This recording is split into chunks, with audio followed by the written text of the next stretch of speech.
YCP అధినేత జగన్మోహన్ రెడ్డి గారు TTD మాజీ చైర్మన్ అయినటువంటి వైవి సుబ్బారెడ్డి గారి పైన చాలా ఆగ్రహం వ్యక్తం చేస్తున్నారు అని చెప్పేసి అంతర్గత సమాచారం అయితే అందడం జరిగింది.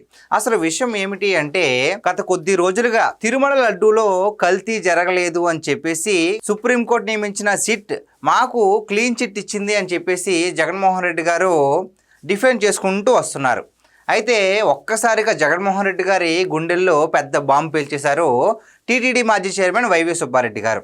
ఆయన ఏం చెప్తున్నారు అంటే, ఒకవైపు జగన్మోహన్ రెడ్డి గారు కూటమి ప్రభుత్వం మా పైన కక్ష కట్టి ఈ విధంగా జంతువు కొవ్వు ఉంది అని చెప్పేసి నిందలు వేశారు.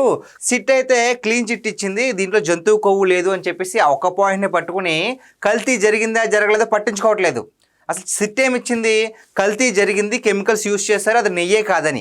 అయితే జగన్మోహన్ రెడ్డి గారు ఈ ఒక్క జంతువుల కొవ్వు లేదు అన్న ఒక్క పాయింట్ని అయితే పట్టుకుని అసలు కల్తీయే జరగలేదని డిఫెండ్ చేసుకుంటూ వస్తున్నారు.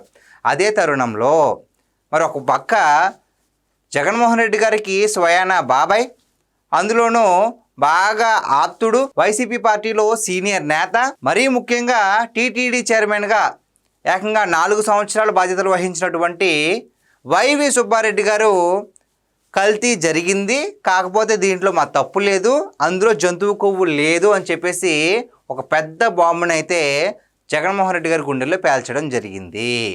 అంటే ఒకవైపు పార్టీ అధినేత ఏం చెప్తున్నారు, కల్తీ జరగలేదు, తిరుమల లడ్డూలో అసలు కల్తీయే జరగలేదు మా హయాంలో అని చెప్పేసి ఆయన డిఫెండ్ చేసుకుంటూ వస్తున్నారు. మరోవైపు మరి ఆయన మనసులో ఏం కలిగిందో తెలియదు, కానీ తప్పు చేసామని భయం కాస్త వెంటాడింది ఏంటో తెలియదు, కానీ ఆయన కాపాడుకోవడం ఇంకేం చేశారు, కల్తీ జరిగింది, అయితే మా తప్పు లేదు, మా ప్రమేయం లేదు, అధికారులు తప్పు చేసి ఉంటారు అని చెప్పేసి ఆయన చెప్పడం జరిగింది.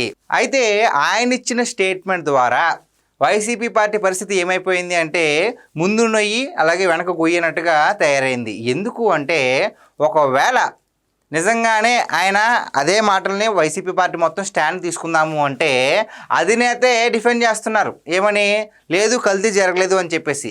కాకపోతే టీటీడీ చైర్మన్గా అంటే మాజీ చైర్మన్ అయినటువంటి వైవి సుబ్బారెడ్డి గారు ఏం చెప్తున్నారు, కల్తీ జరిగిందని చెప్తున్నారు. అంటే ఇప్పుడు దాకా media, main stream media, social మీడియాలో నడిపిన కథలన్నీ కూడా అబద్ధం, కావాలని ఇలా చేయించారు అని చెప్పేసి ఒప్పుకోవాల్సి వస్తుంది.